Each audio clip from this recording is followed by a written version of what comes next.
ये अपना summary video है। तो इसमें जैसे मैं बताऊं वैसे आपको एमसीक्यू के लिए याद करना है। तो देखिए इसमें सबसे पहले तो ये ह्यूमन एक्टिविटीज में फर्स्ट कैटेगरी। तो आपको पूछेंगे फर्स्ट कैटेगरी में क्या आता है। फर्स्ट कैटेगरी में क्या, तो फर्स्ट कैटेगरी में नॉन इकोनॉमिक एक्टिविटी। और जो सेकंड कैटेगरी है ना, वो सेकंड कैटेगरी में आएगा तुम्हारे लिए इकोनॉमिक एक्टिविटीज। तो फर्स्ट कैटेगरी की एक्टिविटीज नॉन इकोनॉमिक होती है और सेकंड कैटेगरी में इकोनॉमिक। और इकोनॉमिक एक्टिविटी के थ्री क्लासिफिकेशन, एक तुम्हारा प्रोफेशन, दूसरा एम्प्लॉयमेंट और तीसरा बिजनेस। अब इसके बाद आगे प्रोफेशन यानी क्या, तो प्रोफेशन में जैसे हम जानते हैं रेंडरिंग ऑफ सर्विस लिखा है। देखो रेंडरिंग ऑफ सर्विसेज, लेकिन इन्हें यहाँ पे स्पेशल और expert type of personal service आएगा। और इसमें कोई भी लीगल प्रोफेशन हो सकता है, इसमें फीस चार्ज की जाती है। और इसमें मिनिमम एकेडमिक और अदर क्वालिफिकेशन होता है प्रिस्क्राइब बाय लॉ और प्रोफेशनल एसोसिएशन। तो ये प्रोफेशन हुआ। इसके बाद आगे अपने बढ़ते हैं इसमें एम्प्लॉयमेंट। तो एम्प्लॉयमेंट में इंसान को एग्रीमेंट के हिसाब से काम करना पड़ता है, यानी रूल्स एंड रेगुलेशन इसको फॉलो करने पड़ते हैं और रूल्स ऑफ सर्विस उसको फॉलो करना पड़ता है। और जो असाइनमेंट दिया है उसके मुताबिक काम करना पड़ता है, उसको रेम्यूनरेशन मिलता है। और प्रोफेशनल पर्सन भी कई बार एम्प्लॉयमेंट ले सकता है, राइट। और बिजनेस की बात करें तो business is an economic activity जिसमें मेन पर्पस होता है प्रॉफिट, अर्निंग इनकम या तो प्रॉफिट। और हम उसके बाद में एक्यूमुलेट करेंगे वेल्थ को। जैसे ओल्ड कंसेप्ट की बात करें तो ओल्ड कंसेप्ट का मतलब business of business is to do business, ये कंसेप्ट था, यानी profit maximisation at any cost था। लेकिन अब ऐसा नहीं है। हम यहाँ पे मॉडर्न कंसेप्ट की बात करें तो मॉडर्न कंसेप्ट में ऐसा नहीं है। मॉडर्न कंसेप्ट में हम ये देखते हैं कि टू क्रिएट अ कस्टमर, यानी कस्टमर क्रिएट करना। तो ये पूछा जाएगा किसने ये बोला, तो पीटर एफ ड्रकर ने इसको बताया है। देन आफ्टर इसके बाद अब business enterprises two basic function, पहला मार्केटिंग और दूसरा motivation. Therefore they are responsible for producing result whereas all other functions जो है वो कॉस्ट है। रिजल्ट और कॉस्ट ये ध्यान में रखना है। तो अभी मैक्सिमम प्रॉफिट अब नहीं है, अब क्या प्रॉफिट कम सर्विस है, या तो प्रॉफिट थ्रू सर्विस, ये नया ऑब्जेक्टिव। तो ये याद रखिएगा, प्रॉफिट थ्रू सर्विस, यानी रिस्पॉन्सिबिलिटी किसकी तरफ है, ओनर्स की तरफ, वर्कर्स की तरफ, कंज्यूमर्स की तरफ, कम्युनिटी, सोसाइटी और गवर्नमेंट की तरफ। फिर आपको डिफरेंस बिटवीन में अगर देखना है तो इसमें देखो, खास करके यहाँ पे ये बताया जाता है कि इंडिविजुअल रिस्क इसमें तो बिजनेस के अंदर है, प्रोफेशन के अंदर, लेकिन एम्प्लॉयमेंट में नहीं है। और यहाँ पे अगर फॉर्मेलिटीज की बात करो तो बिजनेस, उसमें रजिस्ट्रेशन करना पड़ता है। प्रोफेशनल प्रोफेशन के अंदर प्रोफेशनल बॉडी की मेंबरशिप चाहिए, जबकि एम्प्लॉयमेंट के अंदर खाली सर्विस कॉन्ट्रैक्ट होता है। अब यहाँ पे ये देखें कैरेक्टरिस्टिक्स ऑफ बिजनेस। कैरेक्टरिस्टिक्स में दो चीजें हैं, एक तो एक्सचेंज और दूसरा है सेटिस्फेक्शन ऑफ ह्यूमन नीड्स। एक एक्सचेंज और दूसरा satisfaction of human needs. Besides यहाँ पे ये भी आता है कि हम यहाँ ये देखेंगे, एक मिनट इसमें देखें। हाँ, तो बिजनेस के अंदर डज नॉट इंक्लूड प्रोडक्शन और परचेज ऑफ गुड्स और service and service for self consumption. खुद के लिए अगर कोई चीज करेंगे उसको नहीं, फ्री ऑफ चार्ज करेंगे वो नहीं। लेकिन अगर कोई भी चीज को हम एक्सचेंज करेंगे with money and satisfaction of human needs के लिए, तो इसको अपने क्या बोलेंगे, इसको अपने बिजनेस के अंदर इंक्लूड करेंगे। नाउ नेक्स्ट इज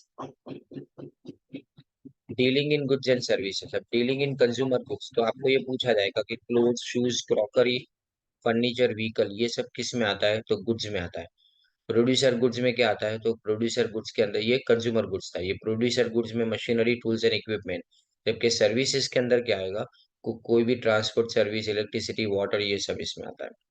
फिर रिकरेंस ऑफ ट्रांजेक्शन, यानी बार बार होना ट्रांजेक्शन का, ये आता है।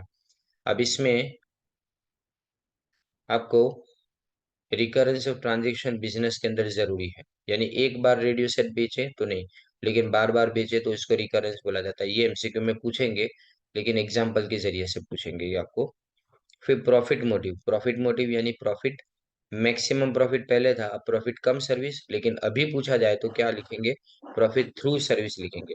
और रिस्क का एलिमेंट, रिस्क कौन कौन से होते हैं, अब रिस्क और अनसर्टेनिटी में the risk means possibility of loss, ये पूछेंगे। पॉसिबिलिटी ऑफ लॉस को ये पूछ सकते हैं। देन आफ्टर इसमें चेंज इन टेक्नोलॉजी, कंज्यूमर का टेस्ट एंड प्रेफरेंस बदल जाना, मैनेजमेंट का रॉन्ग डिसीजन होना, लेबर प्रॉब्लम्स होना, उसके बाद में रॉ मटेरियल का शॉर्टेज होना, कंपटीशन इंक्रीज करना, फायर थेफ्ट, नेचुरल कॉजेस। कुछ चेंजेस फेवरेबल होते हैं तो इससे प्रॉफिट होता है, कुछ अनफेवरेबल इससे लॉस होता है। तो ये आपको बताया कितने बिजनेस के अंदर सेल है, रिस्क है, प्रॉफिट, रिकरेंस और ट्रांजेक्शन, इतनी चीजें बिजनेस के अंदर आती है। अब एसेंशियल ऑब्जेक्टिव का होना, बिजनेस हमेशा गोल ओरिएंटेड होता है। बिजनेस स्टार्ट करने के लिए क्या करना चाहिए ये पूछा जाए तो इसमें ये आता है। एंड प्लानिंग की जरूरत है। अब प्लानिंग यानी इंटेलेक्चुअल फोरकास्टिंग, ये पूछ सकते हैं आपको। On the basis business organisation prepares the plans, policies and program. Planning आपको फ्यूचर कोर्स ऑफ एक्शन का बेस बनाता है, यानी ये याद रखिए प्लानिंग क्या है। तो ये रिस्क ऑफ लॉस उसको दूर करता है, और प्लान रिलायबल, एडिक्वेट और अप टू डेट इंफॉर्मेशन से प्रिपेयर किए जाते हैं। अब लोकेशन यानी किस जगह पे बिजनेस का प्लांट लेआउट है ना, वो लोकेशन है, ये पूछते हैं कभी। एंड फाइनेंशियल रिसोर्सेज यानी फाइनेंस को लाइफ ब्लड ऑफ बिजनेस बोला जाता है। और फाइनेंस की जरूरत किस लिए है, सॉल्वेंसी, इससे पता चलती है, यानी जरूरत, सॉल्वेंसी का मतलब कि तुम्हारी एसेट्स तुम्हारी लायबिलिटी से ज्यादा हो।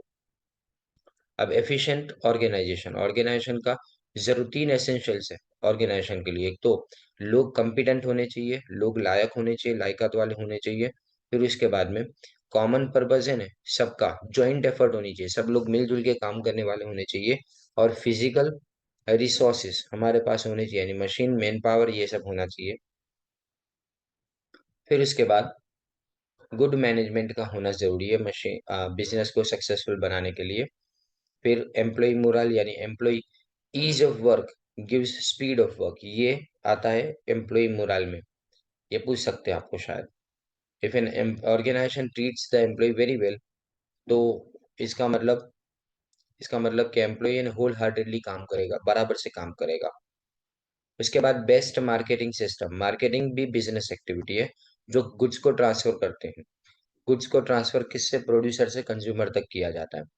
और इसमें मार्केटिंग प्लान्स और पॉलिसीज कस्टमर ओरिएंटेड होनी चाहिए, प्रोडक्ट ओरिएंटेड नहीं, ये पूछ सकते हैं। और इनोवेशन ये आएगा, ये आता ही है। Innovation means introduction of something new. Something new में क्या हो सकता है, प्रोडक्ट हो सकती है, नई टेक्नोलॉजी, नई source of supply. Innovation progress के लिए जरूरी है, एमसीक्यू में आता है। what is required for progress, तो innovation is required, and basically the innovation is demanded for following reasons। एक तो साइंस और टेक्नोलॉजी में डेवलपमेंट होता है इसके लिए। फिर कंटिन्यूअस चेंज होता है बिजनेस के अंदर, कंज्यूमर की नीड्स पे, प्रेफरेंस के अंदर, एक्सपेक्टेशन के अंदर। फिर इनोवेशन नीड्स, ये भी आता है, देखो innovation needs fundamental research and applied product development. Therefore top level management है ना, वो स्पेशल अटेंशन किसको देते हैं, R&D एक्टिविटी, R&D यानी रिसर्च एंड डेवलपमेंट को। अब equipment, modern business requires proper man machine organisation. Business is a unique combination of technical, human and management resources. सबका, यानी देखो टेक्निकल रिसोर्स का मतलब machine, material, sorry equipment, material और finance आएगा। ह्यूमन का मतलब मैन एंड वीमेन जो वर्किंग करते हैं ऑर्गेनाइजेशन में। और मैनेजरियल रिसोर्स का मतलब क्या, कि टॉप लीडरशिप होनी चाहिए तुम्हारे पास, ये एमसीक्यू में आ सकता है। अब ऑब्जेक्टिव, ये बहुत ही इंपॉर्टेंट है एमसीक्यू के लिए। अब बिजनेस को ऑर्गेनिक एंटिटी बोलेंगे तो ये आता है एमसीक्यू में, बार बार पूछा गया है। Which has its own infancy, childhood, adulthood and maturity, तो ये आया ऑर्गेनिक एंटिटी। जबकि सर्वाइवल का मतलब continuous business activity. Secondly, when the survival is achieved it aims at growth and expansion, इससे ग्रोथ और एक्सपेंशन होता है। The growth and expansion can be achieved through Prestige, यानी ग्रोथ और एक्सपेंशन कैसे होता है, गुडविल से होता है। रिकॉग्निशन यानी बिजनेस को शाबाशी मिले दुनिया से, तब। अब economic objective, which of the following is an economic objective, या तो ये ऑब्जेक्टिव कौन सा है ये। इसमें बिजनेस एक्टिविटी प्रॉफिट के लिए की जाती है, प्रॉफिट मोटिव के अलावा भी दूसरे मोटिव हो सकते हैं, लेकिन प्रॉफिट का मोटिव ग्रोथ और एक्सपांशन के लिए जरूरी है। फिर यहाँ पे ये लिखा है ना पीटर एफ ड्रकर का, वो आपको पूछा जा सकता है, देखें।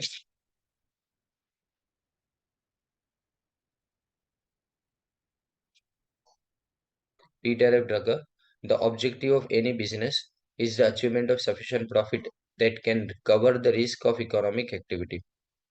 यानी आपको है ने सोशल और इकोनॉमिक नीड्स को सेटिस्फाई करने के लिए भी पैसे की जरूरत पड़ती है, यहाँ पे भी प्रॉफिट का मोटिव जरूरी है। यानी कोई भी गवर्नमेंट के ऑर्गेनाइजेशन के नॉन गवर्नमेंट ऑर्गेनाइजेशन सबके लिए प्रॉफिट की जरूरत होती है। नाउ क्रिएशन ऑफ कस्टमर, इसमें भी पीटर एफ ड्रकर का बोला गया स्टेटमेंट यहाँ पे लिखा है, to create the customer is the purpose of business. Customer foundation of business ये पूछ सकते हैं। एंड बिजनेस तभी सरवाइव करेंगे जब उसके पास क्या होगा, इनफ कस्टमर। इनफ कस्टमर होंगे तभी।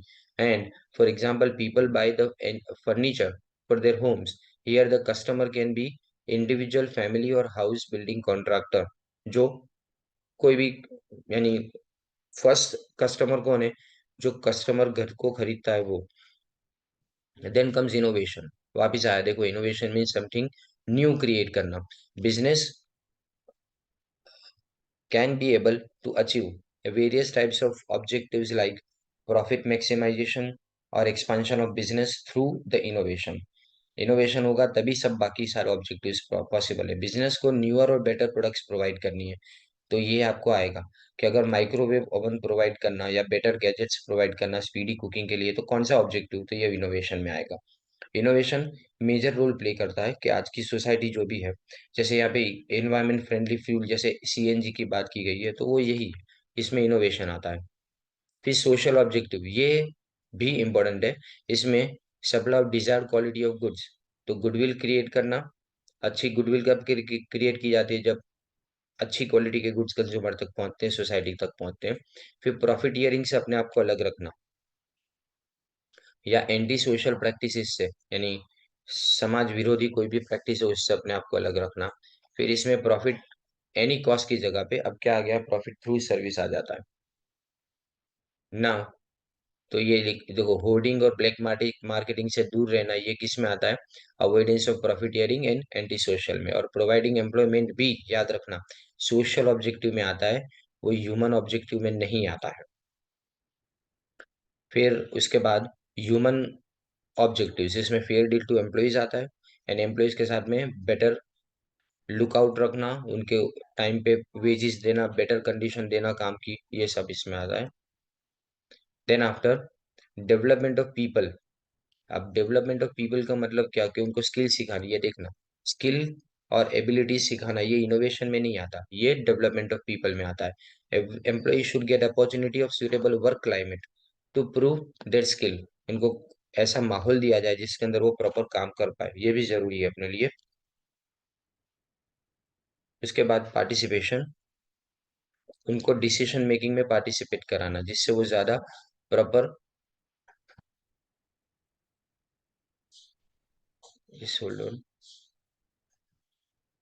हम्म, तो डिसीजन मेकिंग में वॉलंटरी कंट्रीब्यूशन करे वो जरूरी है अपने लिए, और कमिटमेंट दिखाए काम के अंदर वो जरूरी है। अब जॉब सेटिस्फेक्शन, जॉब को इंटरेस्टिंग एंड चैलेंजिंग बनाना, ये कौन सा ऑब्जेक्टिव है, ये सब पूछेंगे आपको कि विच, ये किस में इंक्लूड होता है, तो ये ह्यूमन ऑब्जेक्टिव में जॉब को इंटरेस्टिंग और चैलेंजिंग बनाना। फिर नेशनल ऑब्जेक्टिव, नेशनल ऑब्जेक्टिव में जैसे सोशल जस्टिस, इनइक्वालिटी दूर करना, गरीब अमीर का डिफरेंस दूर करना, बैकवर्ड और पिछड़े हुए लोगों को आगे बढ़ाना, ये सब आता है इसमें। And development of small entrepreneurs, यानी छोटे बिजनेस को आगे बढ़ाना।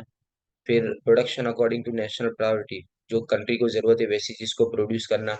सेल्फ सफिशिएंसी, जो चीजें बाहर से अपने एक्सपोर्ट सॉरी इंपोर्ट करा रहे हैं, वो सब चीजों को इंडिया में प्रोड्यूस करना, जिसको इंपोर्ट सब्सटीट्यूशन बोला जाता है, ये किस में आता है, नेशनल ऑब्जेक्टिव में आता है। एंड स्किल्ड पर्सनल को डेवलप करना, ऐसे ग्रोथ और इकोनॉमिक डेवलपमेंट के लिए जरूरी चीजों को, जरूरी लोगों को डेवलप करना। अब ये देखो क्लासिफिकेशन है, दो कैटेगरी है, एक इंडस्ट्री, इंडस्ट्री का मतलब दो तरह की चीजें प्रोड्यूस करते हैं। देखो इसमें क्या आता है, ये पूछा जाएगा डेफिनेशन में। इंडस्ट्री का मतलब जो रेजिंग, प्रोसेसिंग या तो फैब्रिकेशन। रेजिंग का मतलब पालना पोषना बड़ा करना, प्रोसेसिंग का मतलब उसके ऊपर प्रोसेस करके नई प्रोडक्ट बनाना, और फैब्रिकेशन यानी दो तीन प्रोडक्ट को जोड़ के एक नई प्रोडक्ट बनाना। इसमें क्लासिफिकेशन में पहले एक्सट्रैक्टिव इंडस्ट्रीज याद रखना है, hunting, fishing, fruit gathering, mining और एग्रीकल्चर, यानी ये नेचुरल रिसोर्सेज में से जो भी मिलता है वो एक्सट्रैक्टिव में आता है।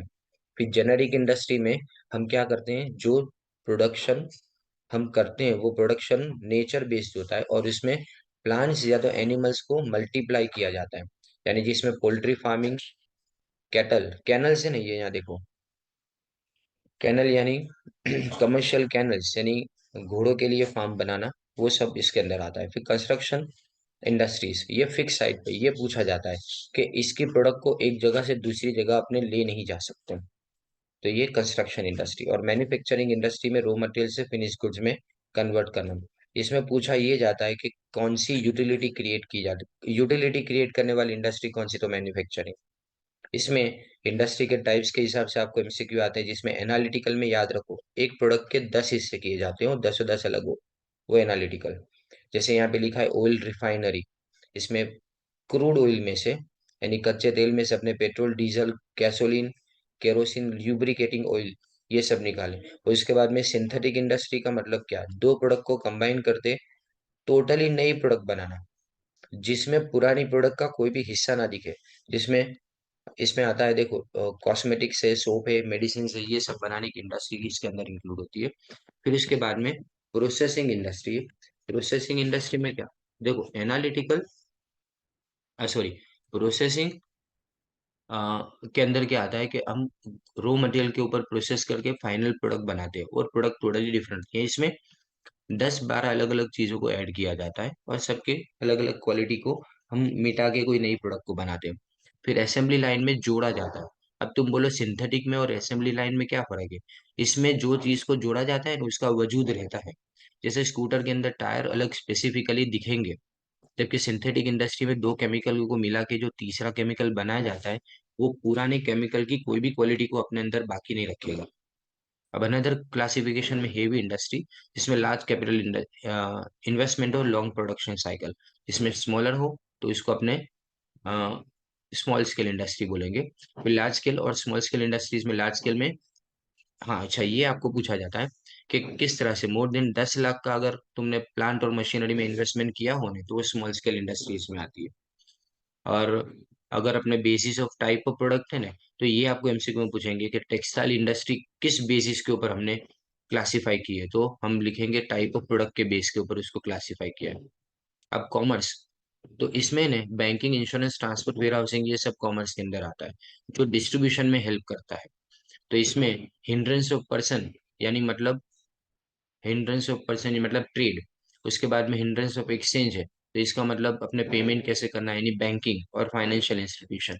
हिंड्रेंस ऑफ प्लेस आए तो इसका मतलब ट्रांसपोर्टेशन, और साथ में पैकिंग आएगा, और साथ में गोडाउन भी इसके अंदर आएगा। गोडाउन तो जो कि अपने टाइम के अंदर भी आता है, यानी हिंड्रेंसेस ऑफ टाइम के अंदर वेयर हाउसिंग आता है। फिर हिंड्रेंस ऑफ नॉलेज का मतलब एडवर्टाइजमेंट, पब्लिसिटी। तो ये कंक्लूजन का पैराग्राफ आपको एक बार पढ़ लेना है कि देखो इंटरनल ट्रेड के दो टाइप, एक होलसेल इंटरनल यानी अपनी कंट्री के अंदर है जो, और इसमें पेमेंट के अंदर कोई तकलीफ नहीं है, सेम नेशनल करेंसी है, बैंक के जरिए से अपने कर सकते हैं, बाउंड्री लाइन के अंदर करना है ट्रेड। और होलसेल ट्रेड यानी बल्क में अपने बेचेंगे, ज्यादा क्वांटिटी में बेचेंगे। होलसेलर ये पूछते हैं आपको कि it is a link between producer and retail traders, जबकि रिटेल ट्रेड की बात करें तो वो स्मॉल क्वांटिटीज के अंदर बेचने वाले लोग हैं। और ये किसके बीच के लिंक है, होलसेलर और कंज्यूमर के बीच के लिंक है। अब इंटरनेशनल ट्रेड यानी इसमें तीन कैटेगरी, इंपोर्ट यानी बाहर से गुड्स को लाना, एक्सपोर्ट यानी यहाँ से गुड्स को भेजना, और एंटीपोर्ट यानी एक कंट्री के गुड्स को अपनी कंट्री में सिर्फ चेंज करने के लिए रखना, यूज नहीं करना और उसके बाद में उसको दूसरी कंट्री में भेज देना। अब बिजनेस इज अ सिस्टम आता है। बिजनेस इज अ सिस्टम यानी पूरे एक सिस्टम की तरह से इंटर रिलेशनशिप और इंटीग्रेशन के साथ में काम करता है। इसको एक बार खाली रीड करिएगा। और इसमें फीडबैक वाला है ना पार्ट, बहुत इंपॉर्टेंट है। और फीडबैक में याद रखना, पॉजिटिव फीडबैक का मतलब जब सब चीजें सही जा रही हो, सोसाइटी को बेनिफिट होता है ना, तो सोसाइटी बिजनेस को पॉजिटिव फीडबैक देगा। लेकिन अगर सोसाइटी को बेनिफिट नहीं होता है तो सोसाइटी बिजनेस को नेगेटिव फीडबैक देता है। अब ये आता है इंडस्ट्रियल रिवॉल्यूशन, ये पहला पैराग्राफ इंपॉर्टेंट है। Series of remarkable changes British industries में आए खाली, इसमें ब्रिटिश वर्ड बहुत इंपॉर्टेंट है। शुरुआत कहाँ से की गई उसकी, तो ब्रिटिश इंडस्ट्री में की गई। और ये जो ब्रिटिश इंडस्ट्री में शुरुआत हुई वो second half of the 18th century और first half of 19th century, याद रखना। और रिवॉल्यूशन का मतलब फंडामेंटल चेंज।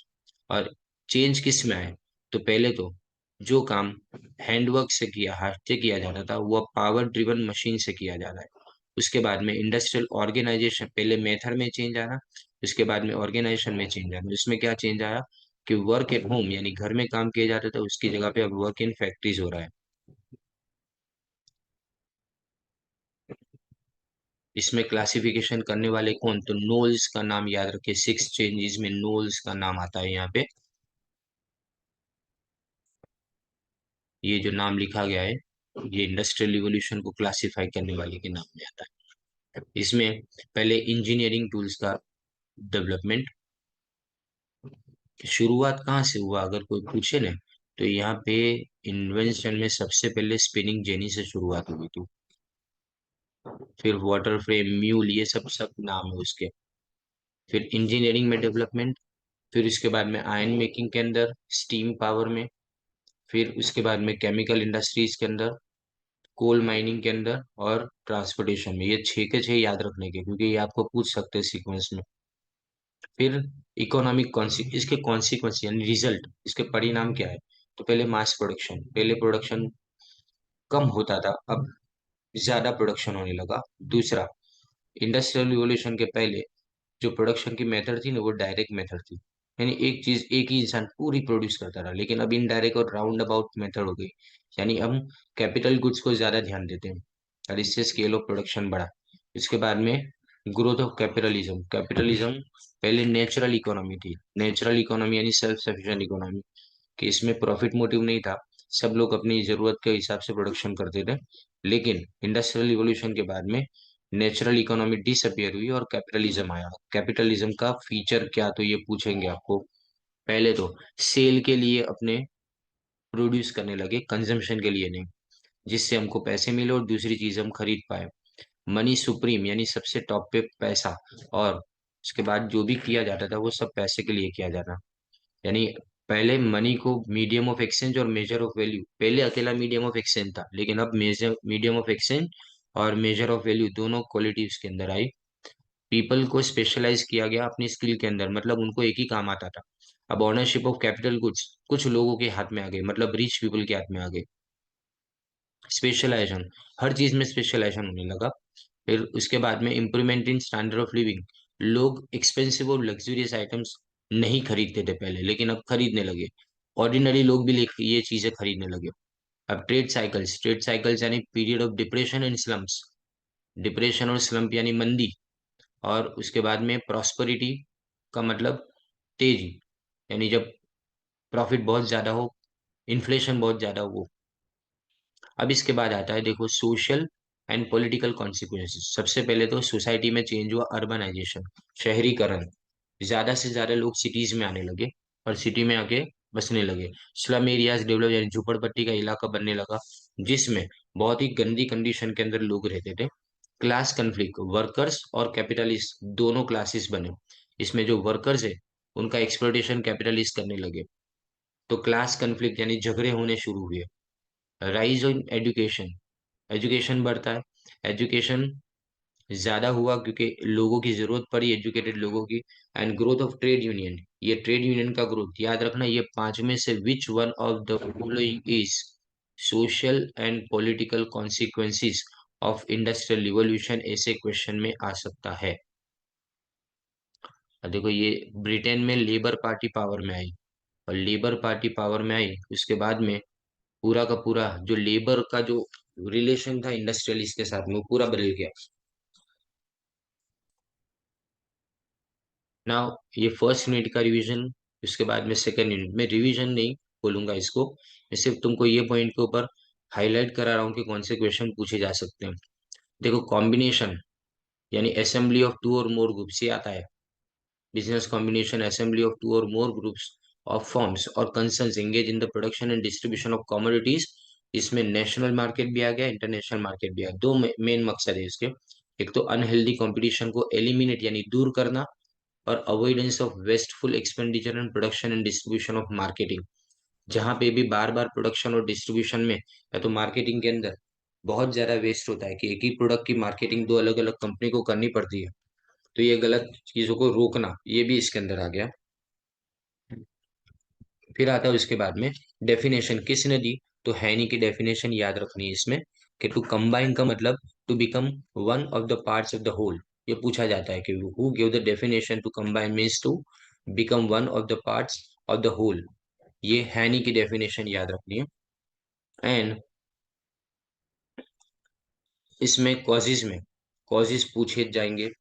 और 19th सेंचुरी के एंड तक ये सब इंटेंस कंपटीशन को दूर करने के लिए यानी वेस्टफुल कंपटीशन को दूर करने के लिए हम तीन कैटेगरीज में इसको डिवाइड डिवाइड करेंगे। पहले तो वो भूल गया मैं आपको बोल दूं। पहला है तुम्हारा ड्राइविंग या तो इम्पेलिंग फोर्सेस, यानी जो अट्रैक्ट करने वाले, बेकनिंग फोर्सेस मतलब जो सपोर्ट करने वाले, और फैसिलिटेटिंग फोर्सेस यानी जो फायदा देने वाले फोर्सेस। तीन अलग अलग फोर्सेस से कॉम्बिनेशन डेवलप होते हैं। अब आगे देखो इसमें, पहले सीवियर एंड इंटेंस कंपटीशन, ये इसमें ध्यान में रखना। और फिर दूसरा advantages of large scale operation. And मैं बीच में बोलूंगा जो जरूरी होगा, desire for monopoly power. Monopoly power का डिजायर भी इसी में आता है। कौन सी सॉरी क्यों जरूरी है कॉम्बिनेशन इसके लिए। अब इसमें ये सेकंड वाला पॉइंट बहुत इंपॉर्टेंट है। देखें, इसमें the monopoly will become successful only when the product has in elastic demand. Monopoly successful in elastic demand में होती है, और जब डिमांड इन इलास्टिक होती है ना, तो मोनोपोलिस्ट अपनी प्राइस को रेज भी करेगा तो भी उसकी प्राइस डिमांड के ऊपर कोई ज्यादा फर्क नहीं आएगा ये। अब बिजनेस साइकिल का मतलब बूम एंड डिप्रेशन के पीरियड्स का होना। इसमें देखो, बूम का पीरियड यानी मतलब जब प्राइसेस इंक्रीज होती है, और डिप्रेशन मतलब प्राइसेस जब डिक्रीज होती है।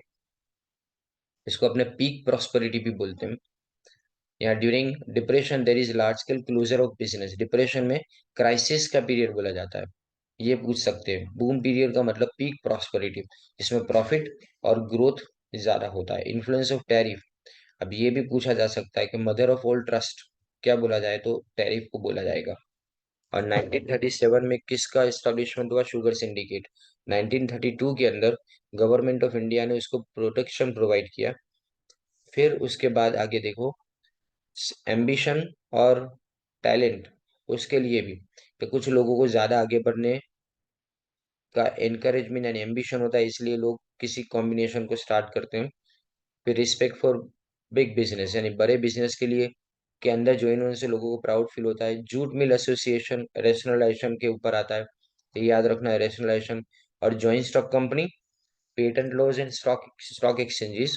फिर chance given by over capitalisation, किसी के पास अगर कैपिटल ज्यादा है ना, तो वो क्या करेगी, दूसरी कंपनीज को खरीदना स्टार्ट करे। And to enhance the enhance importance of distribution, एक जगह पे मार्केटिंग का फायदा लेने के लिए हम उसी बिजनेस के साथ में ज्वाइन होंगे जिसके पास मार्केटिंग का अच्छा खासा नेटवर्क हो। अब डिफरेंट टाइप्स ऑफ कॉम्बिनेशंस देखते हैं। इसमें पहला हॉरिजॉन्टल कॉम्बिनेशन, ये इसमें बहुत स्पेसिफिकली जाऊंगा मैं। देखो, सिंपल सी तरह से मैं इसको समझाने की ट्राई कर रहा हूँ कि कैसे पूछा जाएगा आपको। पहली बात, हॉरिजॉन्टल इंटीग्रेशन, इसमें सेम स्टेज ऑफ प्रोडक्शन पूछा जाता है, सेम प्लेन इन ट्रेड और कॉमर्स, ये बातों को इम्पोर्टेंस देना है आपको। हॉरिजेंटल कॉम्बिनेशन कब आता है, जब सेम ट्रेड वाले लोग कंबाइन होते हैं, यानी सब स्टील मिल वाले कंबाइन होंगे और वो सीधा मार्केट में सेल करेंगे बाद में।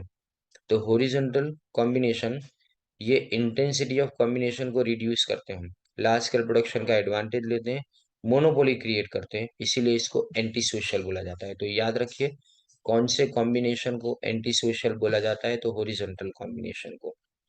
और इसमें शुगर सिंडिकेट और एसोसिएटेड सीमेंट कंपनी यानी एसीसी उसके एग्जांपल है। दूसरा आता है vertical combination. Vertical combination, vertical integrate, यानी इसमें सक्सेसिव स्टेजेस पे ध्यान दो, ये वर्ड पे। सक्सेसिव यानी एक के बाद एक प्रोसेस में आने वाले, तो अलग अलग प्रोसेस वाले बिजनेसेस एक साथ में ज्वाइन हो जाते हैं। और इसमें इसमें रिटेल शॉप्स को ऐड करेंगे मैन्युफैक्चरर, जब फॉर्म मार्केटिंग वाली मैन्युफैक्चरिंग ऑर्गेनाइजेशन से ज्वाइन हो तो वो बैकवर्ड, लेकिन मैन्युफैक्चरर अगर रिटेल शॉप से ज्वाइन हो तो फॉरवर्ड। इसमें मिडिल मैन को एलिमिनेट करना है, मार्केटिंग, एडवर्टाइजिंग, ट्रांसपोर्ट, सब में से।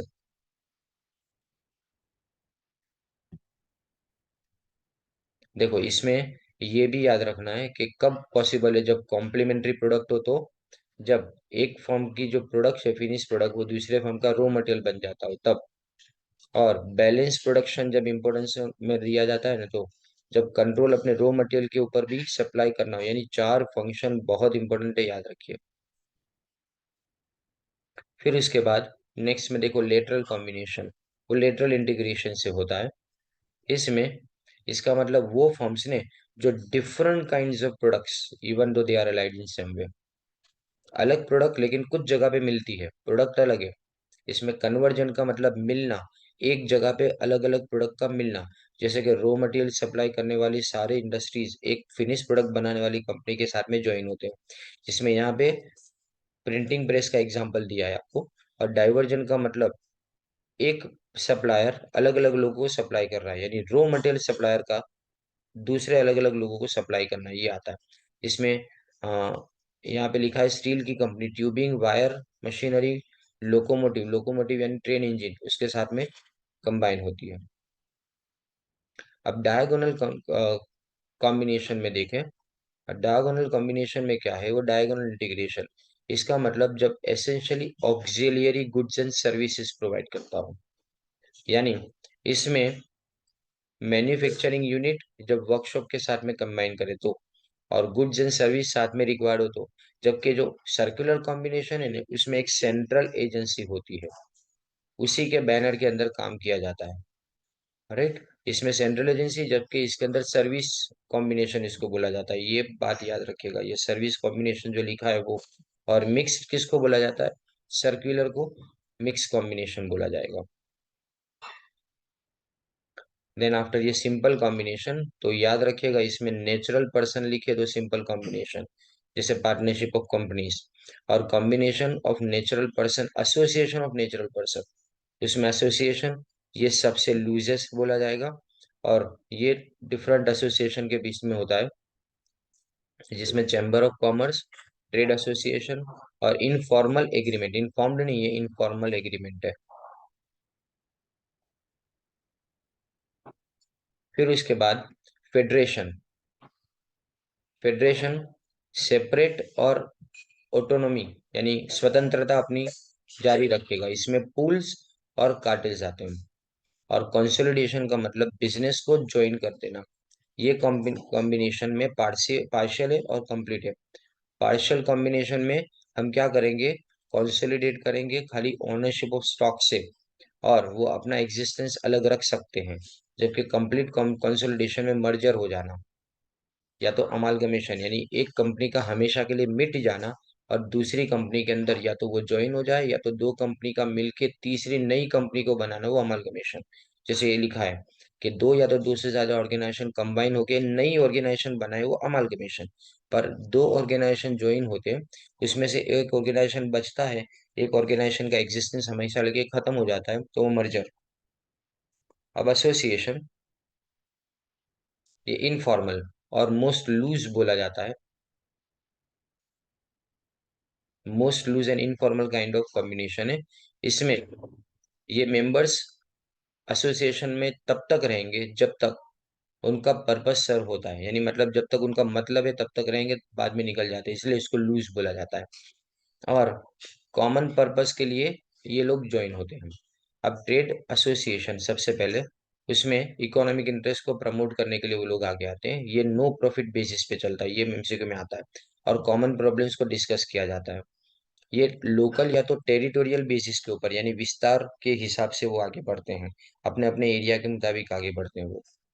फिर उसके बाद आता है ट्रेड यूनियंस, ट्रेड यूनियंस का एक्ट याद रखिएगा 1926 के अंदर। और the trade union is a combination, जो किसके लिए फॉर्म किया जाता है, वर्कमैन और एम्प्लॉयर्स के बीच में, वर्कमैन और वर्कमैन के बीच में रिस्ट्रिक्शन लाने के लिए। और सिर्फ वर्कर्स नहीं, एम्प्लॉयर भी उसके मेंबर हो सकते हैं, ये आपको है ना 12 फॉल्स में पूछते हैं कि वर्कर्स ही नहीं, खाली एम्प्लॉयर्स भी उसके मेंबर होते हैं। और दूसरा, कोई स्टेटमेंट दूसरा भी पूछे, दो में से कौन सा ट्रू है ये आपको बताना होता है। फिर chamber of commerce, chamber of commerce भी वॉलंटरी ऑर्गेनाइजेशन है। इसमें कॉमर्स, ट्रेड और इंडस्ट्री वाले लोग, ये पूछा जाएगा। इसमें मर्चेंट होते हैं, ब्रोकर्स होते हैं, बैंकर्स, इंडस्ट्रियलिस्ट और फाइनेंशियल। उसका पर्पस क्या? Promote and protect the interest of business, और अपनी बिजनेस कम्युनिटी के बारे में सोचना। ये सिर्फ एक जगह पे लिमिट नहीं रखते, लेकिन वो दूसरी कंट्री के अंदर या तो पूरी दुनिया में अपने आप को फैलाते हैं। इसमें अलग अलग नाम है, देखो इसमें। फिक्की का नाम याद रखना, full form FICCI, federation of Indian chamber of commerce and industry, Bengal national chamber of commerce, ये सब का नाम याद रखना। बंगाल तो चलेगा, फिक्की का नाम याद रखना जरूरी है। ये रीजनल बेसिस के ऊपर ज्यादा फॉर्म होते हैं। फिर इनफॉर्मल एग्रीमेंट, इनफॉर्मल एग्रीमेंट में इसमें आपको अपॉर्चुनिटी दी जाती है अपने कॉमन प्रॉब्लम्स को डिस्कस करने की। ये लोग हैं ने बिजनेस के स्पोक्स पर्सन बनते हैं, यानी कोई भी एक्शन को शुरू करने से पहले इनको पूछा जाता है जैसा ऐसा। पर ये स्पेशल फंक्शन ये ना सीक्रेटली होता है, याद रखो, ये सीक्रेटली वाला इनफॉर्मल एग्रीमेंट याद रखना। ये अपनी सम फ्रीडम को सरेंडर करते हैं, पर इससे ओनरशिप के ऊपर कोई इफेक्ट नहीं पड़ेगा, ये भी MCQ में आ सकता है। फिर आता है उसके बाद में फेडरेशंस, फेडरेशन में कंबाइन करेंगे और अपनी आइडेंटिटी और एंटिटी को अलग रखेंगे।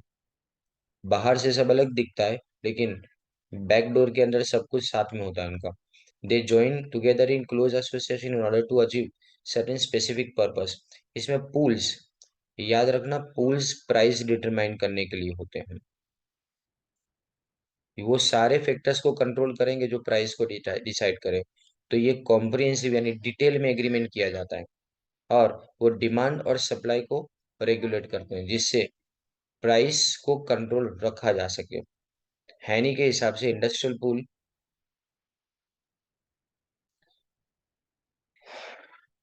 जिसमें ज्यादा कंट्रोल प्राइस के ऊपर होता है। अब ये नाम से जो आते हैं वो याद रखना है आपको। टाइप्स ऑफ पुल्स MCQ के लिए इंपॉर्टेंट है, देख जाइएगा इसको। फिर cartel is the European name of American pool, ये पूछा जाता है। और ये वॉन बेकरेट की डेफिनेशन, ये वॉलंटरी एग्रीमेंट है, पर वो किसके लिए? कैपिटलिस्ट एंटरप्राइज के अंदर ऑफ द सेम ब्रांच, यानी सेम लोगों के लिए। दवाई बनाने की कंपनी तो सब दवाई बनाने की company. To regulate the sales market in order to improve the profitability of the business of its member, यानी अपने बिजनेस की प्रॉफिटेबिलिटी को बढ़ाने के लिए ये काम किए जाते हैं।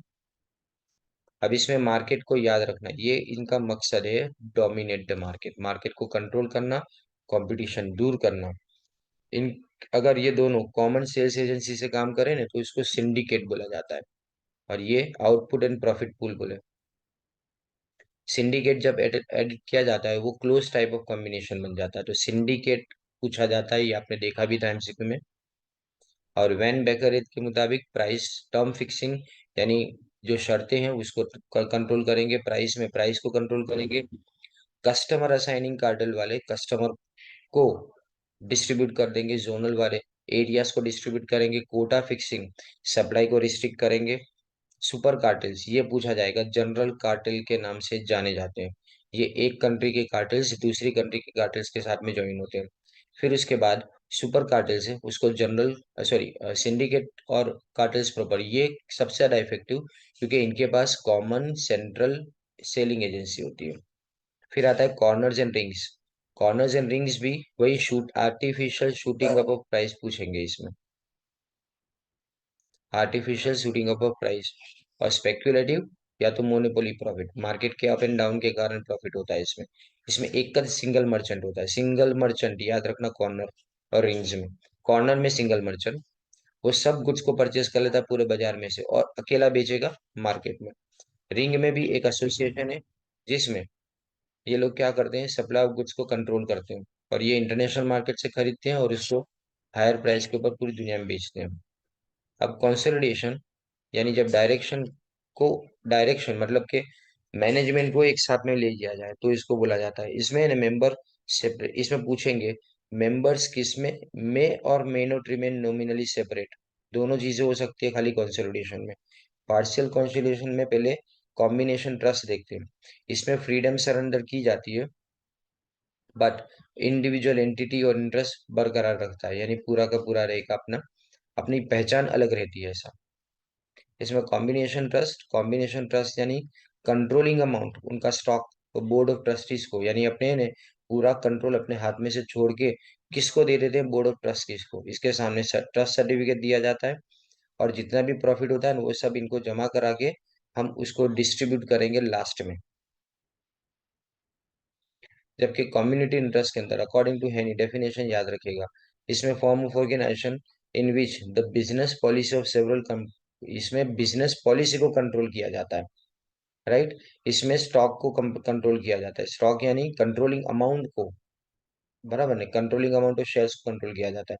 जबकि होल्डिंग कंपनी कहाँ पे ओरिजिनेट हुई पूछ सकते हैं, यूएसए के अंदर।